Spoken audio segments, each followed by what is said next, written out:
Welcome back, and a very fine Monday morning. This morning we want to look at a matter that is not normally on the front pages, but it's really important for this country. Every time we hear the president has toured a country, we figure out he has gone for political, diplomatic reasons. But usually the president is accompanied by a huge delegation of Kenyan experts or investors who go to look for business opportunities and enhance our trade and commerce internally and internationally. So this morning we have in the studio the chairman of the Kenya National Chamber of Commerce and Industry, Mr. Kiprono Kitoni, to explore just what's going on with our commerce, trade, investments in this country. Karibu bana. Thank you very much, David. It's a pleasure having you, man. Thank you very much. So you're not traveling, you're always traveling. Well, I think that's more like a perception than reality. We have, over the last 2 or 3 months, not actually been traveling. Yes. But indeed, it is true that the Chamber of Commerce has partnered with the government of Kenya in its economic diplomacy agenda. And we have accompanied His Excellency the President on several high-profile missions, Yes. to identify new markets for Kenya. And I would say it has been an exercise that has really created a lot of opportunity for Kenyan businesses and Kenyan products. So for us, Can you Kenyans- quantify? I wouldn't be able to quantify without going to the Bureau of Statistics because I'm not an expert in statistics. But in a general view. One of the things that we are doing now is to actually create a mechanism of being able to monitor the outcomes or the benefits from these trade missions. A good example is the recent agreement signed between Kenya and Nigeria, and we have actually tasked a special team that is looking at the exports into Nigeria and imports from Nigeria into Kenya. So we are now creating a mechanism, working with the relevant agencies and the Bureau of Statistics to come up with the relevant information to see that we can quantify the benefits and the gains. A lot of people, of course, will be skeptical, and there are Afro-skeptics who think that, look, we traditionally look for investors and trade with, European and other continents rather than Africa. There is a deliberate push for inter-African trade and commerce. In the case of Nigeria, what goes for us and what do we get from Nigeria, for example, even as you talk about the joint committee set up to ensure this? Okay, one thing I must say is that the vision of the Jubilee government with respect to intra-African trade is one that really, has a lot of advantages to our country. If we look at a country like Nigeria today, it is the largest economy in Africa. After the rebasing of the Nigerian economy, it is the largest economy in the continent. And one thing that is unique about that country is that they import almost everything, and they are the largest oil producer in the continent of Africa. So if you go to Nigeria today, in the supermarkets, you'll find that they import chicken from Brazil, butter from New Zealand. They almost have very little internal manufacturing capacity, and they're importing products from all over the world. So it presents an excellent opportunity for Kenyan goods, Kenyan products and services, and the agreement that was signed, also provided an avenue for Kenyans to invest in certain key sectors together with Nigerians, to tap their very large and vibrant markets. Investing here, right? Investing Or in Nigeria, investing in Nigeria as and well. also here in Kenya. Are there any significant Kenyan investments in Nigeria, so to speak? I would not like to speak on behalf of the specific businesses, but I do know that some of our leading, manufacturing concerns are at a very advanced stage of setting up in Nigeria. I know for a fact that companies like Bidco have been there ahead of even the agreements that have been signed. Companies like Brookside Dairies, they are looking at that market very, very seriously. We know that the Bedi Group with the cotton value chain are actively engaged in setting up in Nigeria. Okay, and Nigerians in Kenya? Oh, that's, I think, everywhere you go today, you'll find Nigerians in Kenya. I mean, there's a large delegation of people from the agribusiness sector coming in next month. We have some in the country as we talk today. So in my opinion, there's a lot of synergy and a lot of benefits to be derived, from pursuing the intra-Africa trade agenda. Okay, there is word has gone out that the Nigerian group, Dangote Group, I think, is interested in investing in, is it the energy or oil sector or cement? Rather, yeah, mining though. Cement especially. They want to put up a huge factory here. Is that accurate? And what will be the implications on existing factories?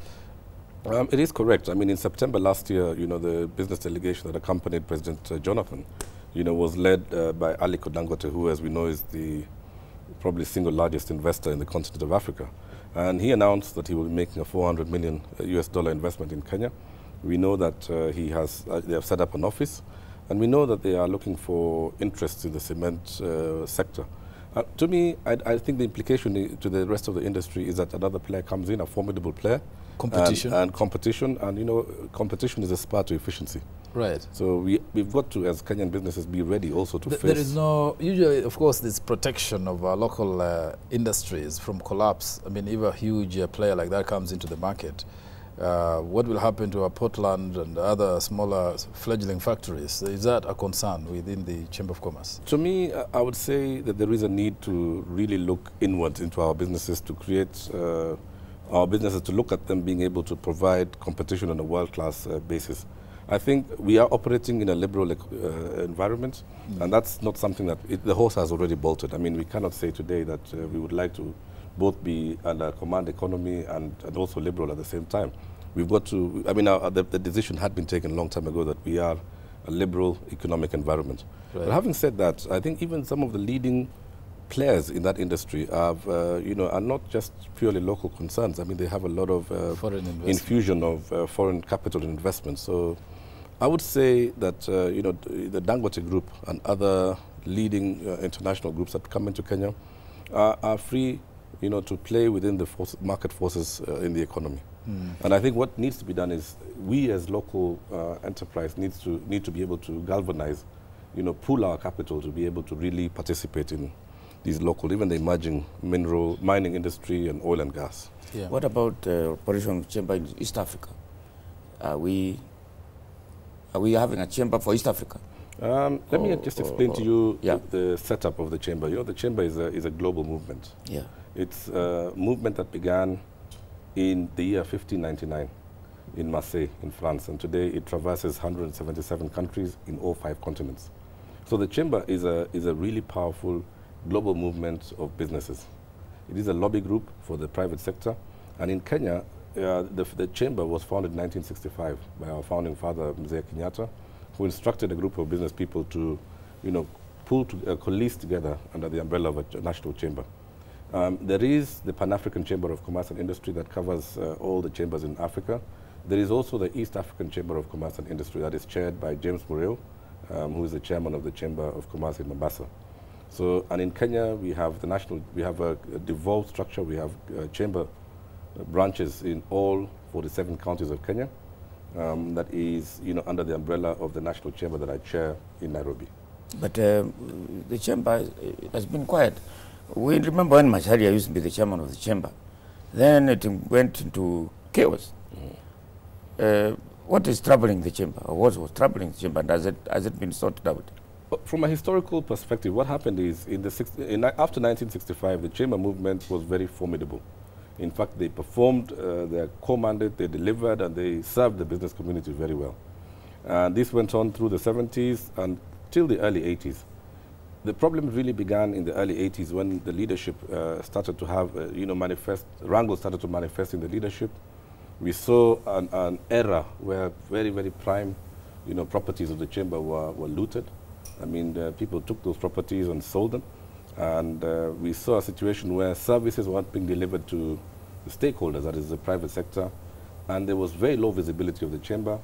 And, for a very long time, even government didn't want to be associated with the chamber. I remember in 2005, the then Minister for Trade, Mukhisa Kitui, withdrew the service of issuance of certificate of origin from the chamber. We've only since been able to restore that a month ago. In fact, we signed with the government to take that over 1 month ago. Reason is, I mean, for a very long time, chamber has been under very poor leadership and has not been fulfilling its core mandate. And during that period of time, very many other bodies came up and have been doing the job or playing the role that the chambers are supposed to be playing. So we are back, and like the phoenix rising from the ashes, yes, the chamber is back. You're straddling the ground. Listen, for people who don't know much about the operations of Chamber of Commerce, such as yours, really sort of just illuminate that area. What does the Chamber of what does it comprise of, and what are its functions, or what does it do? Yeah, thank you, David. That's a very good question. First of all, let me stress that the Chamber is a business membership organization. It is a voluntary organization, But there are two models. I mean, there is the Anglo-Saxon model that we fall under today, that is purely a voluntary organization.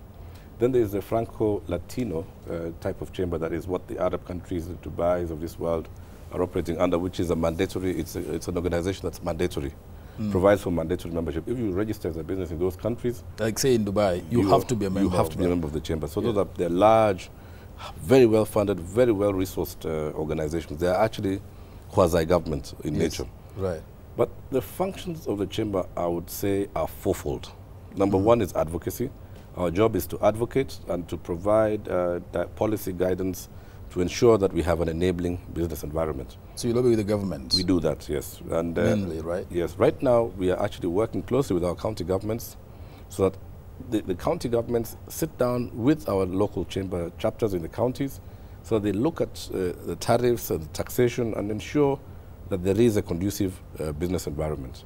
The second role of the chamber is business networking. We do business-to-business forums, business-to-government forums. Like now, we've also partnered on the economic diplomacy agenda with the government, and we are working on looking for new markets for Kenyan goods, receiving trade delegations. So it is a very powerful and effective networking platform for the private sector. The third role of the chamber, which is part of the global trading infrastructure under the WTO arrangement, is that we issue export documentation, certificates of origin. All goods, manufactured goods that are exported out of Kenya require a certificate of origin that is issued by a chamber of commerce. So it becomes a major form of revenue for the chamber movement globally. And the fourth and very important function that chambers play globally is that they are the leading arbitration center. The International Chamber of Commerce is the #1 arbitration center globally, and it is our hope that in the 3-year tenure that I have, that we will be able to ensure that Kenya becomes a destination for arbitration within the East Africa region, of course working closely with the State Law Office. So what is the membership like right now? I mean, I'm sure that not every business in Nairobi, I am not a member of the Chamber of Commerce and I boast to be a businessman. So if you want to be a member of the Chamber of Commerce, what do you do? What are the modalities? Okay, what has happened is, in the years that the chamber was not performing, membership really dwindled and we were down to maybe 3,000 or 4,000 members. When I took over, there was about 9,000 members, but now I can comfortably say that we have in excess of 25,000 members across the country. What we aim to do now is to try and reach out to get at least a minimum of 1 million businesses. The one unique thing about the chamber is that it traverses both the large and the small businesses. We would like to have Mama Mboga on board, right up to the top corporates in this country like Equity Bank and Safaricom. In the year that I've been in office, one of the things that we have done is that we have benchmarked with the best in the world. And we've introduced a new category of members called patron members, and they pay us a very substantial annual membership fee. And we have been able to attract the top corporates in this country. We Which is like how much? The minimum entry fee for a patron member is 1 million shillings. And we have Safaricom, Equity Bank, we have Brookside Dairies, we have several of the leading businesses in this country, Cooperative Bank, traversing several sectors of the economy. So we do take on membership from both the largest to the smallest. And this is the year that we really want to go out. Our launch is on Friday, and we hope that after that we will be able to launch an aggressive national membership recruitment. Talk about the other memberships. I mean, you said up to Mama Mboga. Those are not already members. Those are the people or the businesses you're targeting to bring on board. They are members now. They are members now. Yeah, we charge them 500 shillings to be a member. Annually? Yes, annually. 5,000? 500. 500.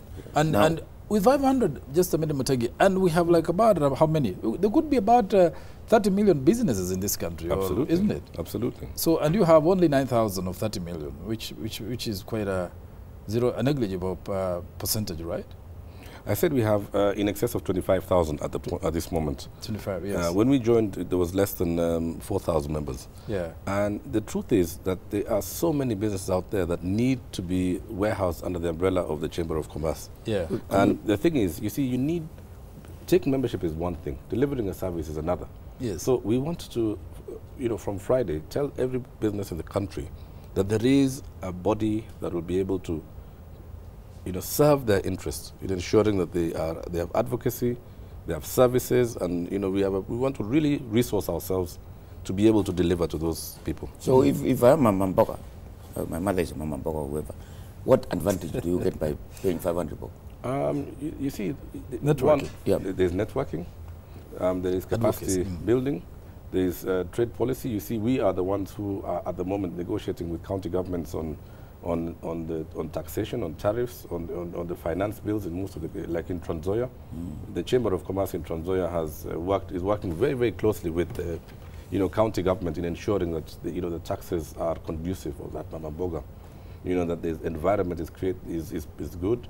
We are also active participants in the UN Global Compact. So we'll also be able to give the people at the lowest level those very, very necessary skills and in corporate governance, on ways of conducting themselves, ethical business practice. So for us, we really want to be that one-stop center where we can offer a service to even the smallest of businesses. What is the connection between you all? Is there any between you and KEPSA, Kenya Private Sector Alliance? Let me say, I am actually also a member of the board of the Kenya Private Sector Alliance. Yeah. And the Private Sector Alliance is an umbrella body dealing with high-level issues, business to government. They have done very well in convening, conversation with the government on matters of economic policy and guiding on research and things like that. And they play that role as an umbrella body. But really, is there a duplication? The organization where the rubber meets the road is the Chamber of Commerce. We are the ones who take membership right across the whole spectrum of the economy. Now, traditionally, you see, in many jurisdictions, the National Chamber is the umbrella body. But since KEPSA has been doing that, performing that role, we are not going to contest that role because we believe there is room for them, and as much as there is room for a chamber movement. So I don't think there is duplication. All we need to do is to coexist harmoniously. And the umbrella structure works in jurisdictions such as Singapore and the United Kingdom, and we are looking at those models. I traveled in January to Singapore with Vimal Shah. We looked at the coexistence between the umbrella body and the chambers. So we think that we can work together to fulfill the aspirations of the business community. It would seem that you need some either an awareness campaign to sensitize business people of the need to belong to the Chamber of Commerce, which you need to roll out, because people must feel sufficiently attracted or incentivized to come into the Chamber of Commerce. Okay, here is where they meet. Here is where the opportunities. Here is where you can network and share your challenges and advocate for better environment in terms of work. Is that on the cards as you launch this Friday? In fact, David, I would say that this is a very important week for us. I mean, the launch of the chamber is on Friday, and we are expecting His Excellency the President to come and launch the new rebranded chamber. But I couldn't agree with you more. I mean, we need a very, very strong awareness campaign. And that awareness campaign begins here and now. Right. So I'm really happy that you have been able to invite me to your breakfast show. So I can talk about this all-important organization that is going to play a very big role to businesses in the future. So yes, there is a plan. There's a communication plan. You will see in the course of this week very high visibility, and perhaps going into the next few months, very high visibility. You will see billboards, you will see programs, you will see town hall meetings. There is a very, very comprehensive communication strategy plan that has been put in place. Okay. So you'll see more of that. With the you mentioned about county level chambers of commerce. How established are they? Are there challenges in the county? Because each county is now going out to market itself as a destination, as an investment, or putting out investment opportunities, as an attractive environment to come and invest there. Are they working? Are the county level chambers of commerce working? Let me say first that we took over an institution that was really in terrible shape. Yes. I mean, if you came and saw the facilities, the physical facilities that we were working in, I mean, you would not want to associate yourself with the chamber. So in the first year, basically, I have focused inward on rebuilding the institution, on giving it visibility through the trade missions that we have done. And we were able last year to secure donor funding, and we were able to retrench the entire organization. We went into the market and recruited, really excellent people to now serve in our secretariat.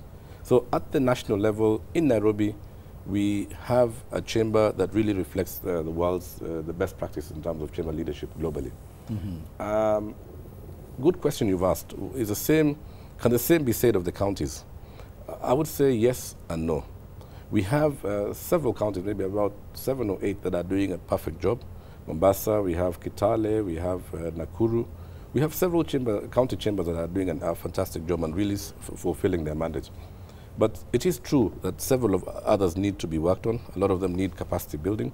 And it is our focus this year that we will go to each and every one of those counties. And if you looked at the national dailies last week, we have advertised for the position of a county liaison executive who will be responsible solely at making sure that the county chambers are working and fulfilling their mandate. In fact, some counties don't have those chambers of commerce, right? We have them in 42 of the 47 counties. Well, that's so there's only 5 counties that we don't have, and we are working on putting that together, the remaining 5.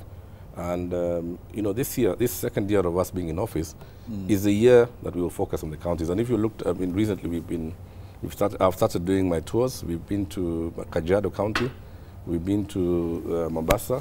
You were in Machakos. We've been to Machakos a few weeks ago. So we are starting to really, you know, lead our feet into the counties. Who qualifies to be a member? You have said in Mama Boga. Yes. There's a lot of informal people who do business here, hawkers. Where is the limit? There is no limit, because basically, so long as we're able to offer a service and you're involved in business, for us, what is fundamentally important is for you to be involved in business. Shouldn't you have a registered company? At least there has to be some benchmarks for membership. Otherwise, the Mambogas who just do that as individual businesses without company registration and those other details. You see, a lot of people do business in their own names, and that doesn't form a basis for us to exclude you. So right. we take even individual membership at the lowest level. So basically, the chamber is there to help you to structure yourself to become a better and more formidable business. So we will not deny you membership just because you're an individual.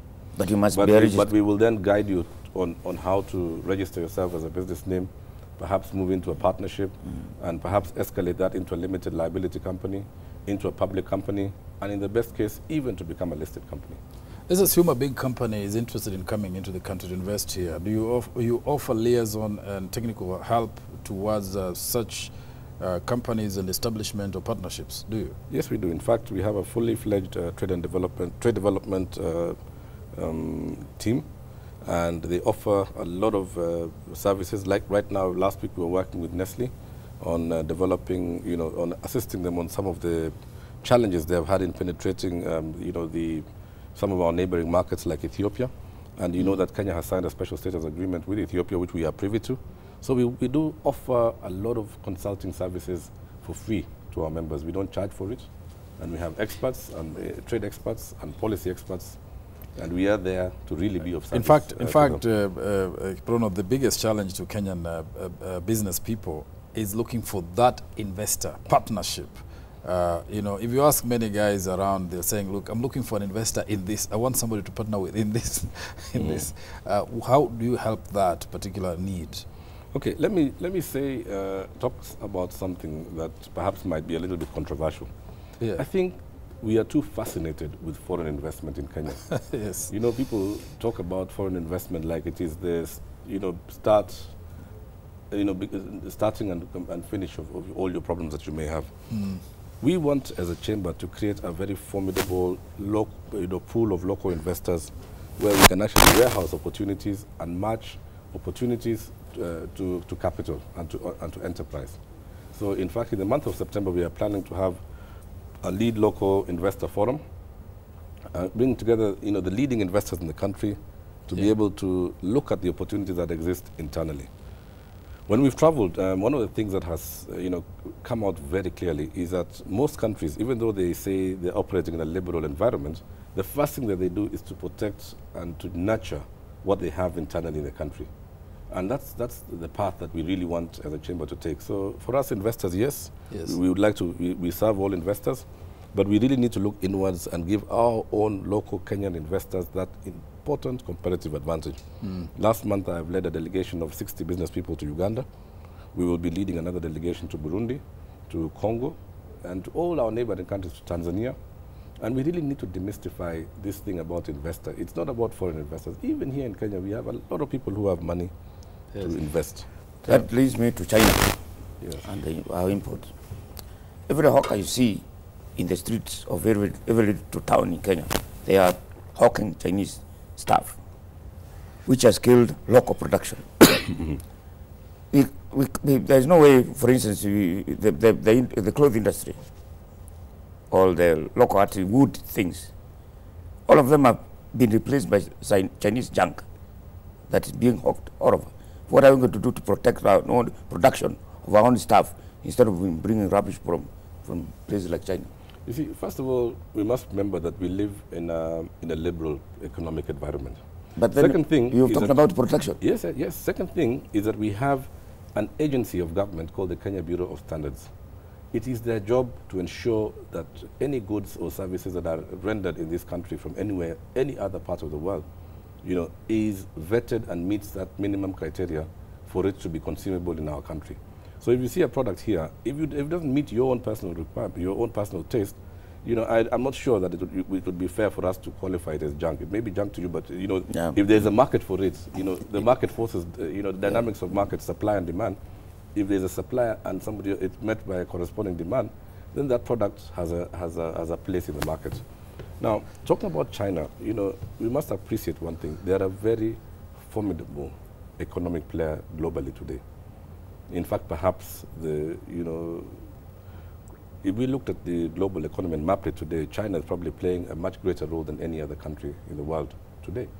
So as a country, I think we really need to see what it is that we can do with China that will also benefit our people. But again, it's a matter that is determined by economies of scale. The Chinese market is so large. I mean, if we were to produce goods or services for them from Kenya, I don't know how many factories we will need to just satisfy even one city in China. But yes, it is a matter of concern that there are a lot of their goods, a lot of their services, their contractors have come in and they're very competitive. And I think for us, basically what we just need to do... I'm not already being big contractors. But can you imagine some things we import from China, like toothpick or handkerchief? Why? Why do we have to import those? Why can't we say, we don't want those? We will not. Maybe they're cheaper, and all yes, the of course, consumer wants is what is affordable, regardless of the origin. Then how are we going to promote our production if we are going to take this kind of thing? See, that's the nature of the spirit of free enterprise. I mean, really, we can't have our cake and eat it. On the one hand, we cannot say, these guys are producing things they shouldn't be in this market. I mean, we need to just figure out, can we make the same products in this country and at the same price? And at the same price. Yeah, the thing is, just maybe picking out on some of the trips that you've made and the engagements overseas. I see you've signed some deals, I guess, with India, with some chambers of commerce out there. You've gone to, I think, Turkey, among many other destinations. China, which Mutegi is mentioning. What is the biggest catch from this? What can we celebrate? Like, in your missions with the president or alone, you have brought back home that is really like thumbs up. I would say, the agreement that we've signed with Nigeria is perhaps the single biggest game changer in my opinion, because really it opens up that large market to Kenyan goods and services. Yeah. Nigeria has an appetite for Kenyan goods. The Nigerians are well traveled. I mean, and we have, I think 2 years ago, we had over 100,000 Nigerians transiting through Jomo Kenyatta, and less than 1,000 of them sampling our products from a tourist perspective. So right now we've got Kenya Airways flying to Abuja, and I am 100% sure that there will be very successful entry of Kenyan goods and services into Nigeria, as well as opportunity for joint ventures from an investment point of view.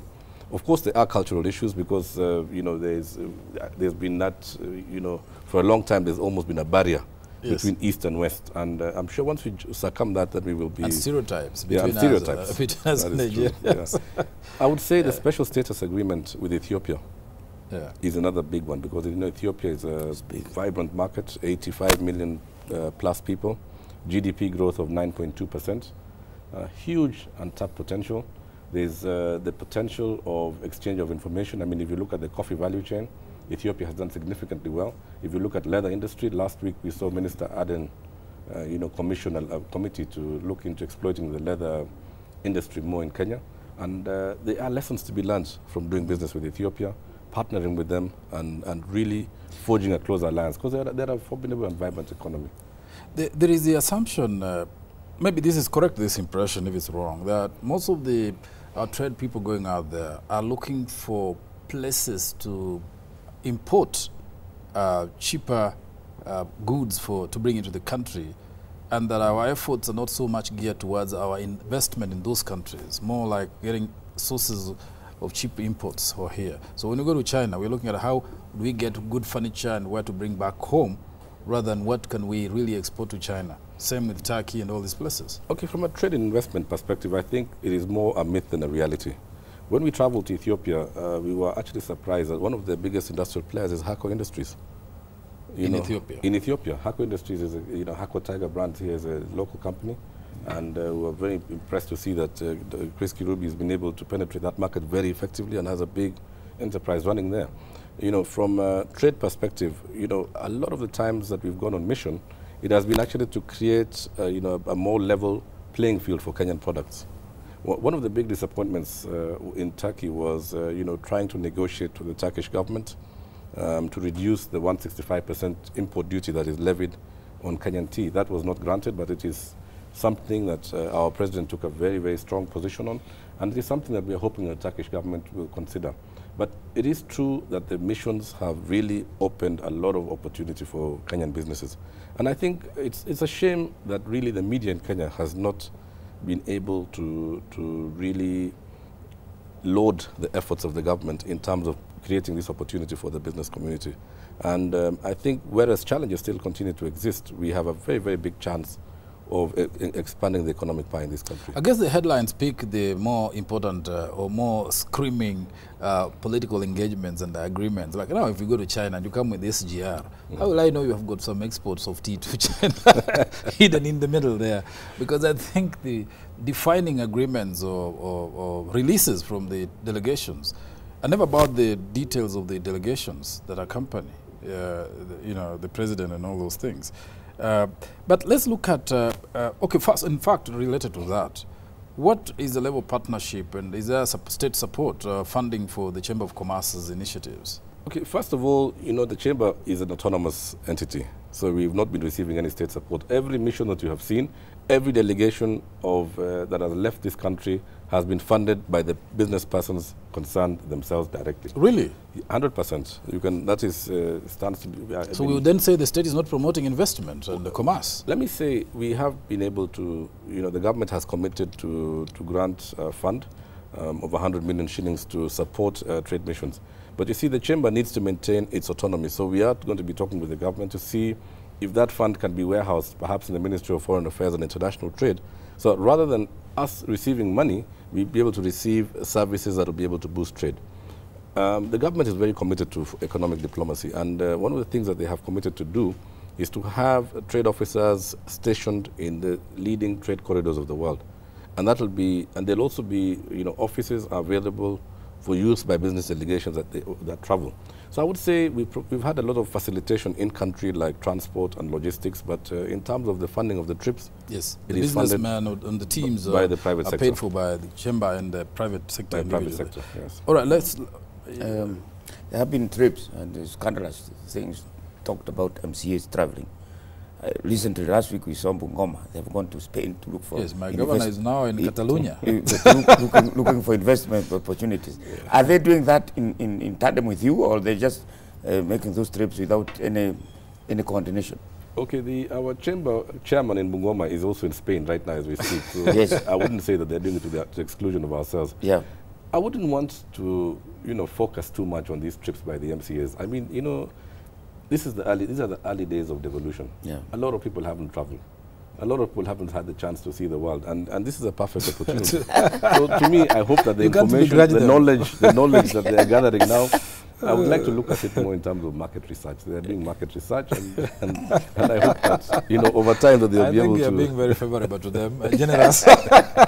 But let me get back to the matter of East Africa. You mentioned about the chambers of commerce, yes. The Chamber of East African Commerce.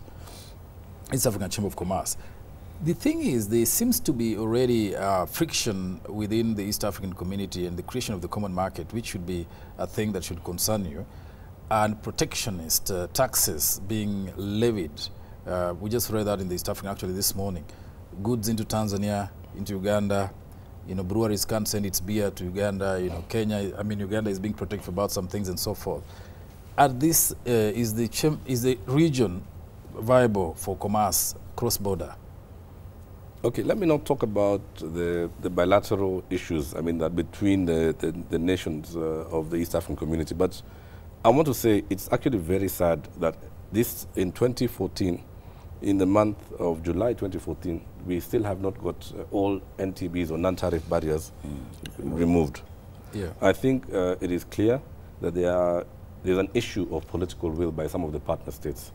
And we as a chamber and even the East African Business Council are addressing these issues on a regular basis. But we really would like to see the free movement of goods and services within the East African Community region as envisaged by the Customs Union agreement that was signed by the heads of states in 2011. That needs to be done as a priority. And I think really it's more a matter of political will. I think there's some countries that are morbidly scared of Kenya. Isn't the political will pushed sufficiently by the desire for economic development, for economic success? I mean, the chambers of commerce would be having sufficient leverage on the politics, I would think. Yeah, I mean, one of the things that we've done is, we are now starting to really raise our voices. In fact, last month in Uganda, we went and we met with the Vice President of Uganda with our business delegation. And the Chamber of Commerce is doing what it can to partner with other business people in these regions and in these countries to increase the levels of trade and really to look at cases where NTBs have been imposed and flag them to the leadership, and they are being dealt with by the Ministry of Foreign Affairs and International Trade and the other relevant agencies of government. But we really would like to see a free movement of goods and services. And in fact, when we went to Uganda, we were very happy to see that the immigration protocol has been applied. We actually crossed the border and I flew out of Entebbe Airport using my national identity card. That's what we would like to see. Uganda is not a problem. The problem is Tanzania. What special attention are you doing? You've said morbid fear. What are you doing about Tanzania? I think for me, the best people to address that would be the Ministry of Foreign Affairs. But we as business people are doing what we can in business. But we don't control the bilateral arrangement in terms of the two nations concerned. But you have relations with the Chamber of Commerce of Tanzania. We do. We should be saying, look, well, we need our businesses, to transport stuff into your country. We need your things in your country. Are you having that kind of engagement at that level? We are indeed. In fact, we have invited the leadership of the Chamber from across the region. We've invited Ethiopia, and they have confirmed they will be here. We've invited Uganda, Tanzania, Zanzibar. Right. The leaders of those chambers will be here this week for the launch of our chamber. And we will be engaging them at that level. And we would like that these non-tariff barriers be removed. Yeah. And that's really a matter of priority for us. Okay, just as we wind up, obviously, politics, security, current affairs, these issues must be rocking your membership and businesses thoroughly. How are they impacting on the commerce end of things? No, first and the perception that investors are not coming because of security threats, because of our chaotic politics, Yeah. First thing I want to say is, the chamber pronounced itself very, very clearly on Sabasaba, for example. We said, as a country, we cannot afford to compromise national productivity on the pedestal of political expediency. We would really want to see a situation where politics takes a bit of a backseat. I mean, I think as a country, we are just too preoccupied with politics. I mean, we had an election last year, for crying out loud. And this year, we've got, the country almost back in an election mood once again. So we'd like to see a situation where we engage from an economic perspective. And, current affairs, I mean, the security is the big elephant in the room. Yes. I mean, I think we cannot wish it away. We cannot, take the security situation and sort of put under the carpet. We must have a solution to the security situation in this country. We must have it like yesterday. And as a Chamber of Commerce, we have some experts looking at the possibility of working with the government in launching a Biashara Kumi initiative along the lines of a Nyumba Kumi initiative. Because I agree with what the President said, that security is not a matter only for the state. It's a matter for ourselves. And I think post 9/11, we saw travel, the travel arrangements in America, for example, change forever after 9/11. It's not the same as it was pre-9/11. Yeah. So what makes us as Kenyans think that anything is going to change? And I don't think we need to look at it purely in terms of what is going on in Somalia and how it impacts on Kenya. I think as a nation, we need a lot more vigilance. We need to know who's your next neighbor, what business are they running. We need to have a lot more inherent internal intelligence gathering within the business community. So to me, I think we are playing our role, and we have initiatives that are ongoing. And I would really sincerely hope that as Kenyans, we need to take politics a little bit less seriously and get into economic productivity. And if we look at the nations of the world that have made significant progress, the Singapore's, the Taiwan's, they haven't made the progress because people who are just doing politics 24/7. They made it because they had an economic agenda and they executed that agenda. All right, so finally, maybe a last word on Friday. So you're launching, relaunching the Chamber of Commerce. What is new? Or what will happen? What What are you bringing on board, man? Just a new logo, something. You know, people when they say we are relaunching, they could be opening an office. What I would say is watch that space. Yes. I won't preempt what we will be saying and doing on Friday. Right. But my last word is to the business people out there. You know, the chamber is there. It exists for you. We can only make it stronger by being party and joining the chamber as a member. We take membership from as low as 500 shillings to as high as 1 million shillings. So there is a membership category that will fit you and your business. And I hope that before, because I know both of you are doing one type of business or another, I brought membership application forms, and I hope that before I leave the studio, at least I have 2 members. Yes. All right, there you have it, the chairman of the Kenya National Chamber of Commerce and Industry, Kiprono Kitoni. This Friday, they are relaunching the chamber, and he's inviting everybody, whether you're a small business person or a big one. The National Chamber of Commerce and Industry is your place for networking, advocacy, to create a better environment for your business. So join. He's giving me the forms I'm going to fill, so you better wait for yours. Thank you for watching. Thank you. Yeah.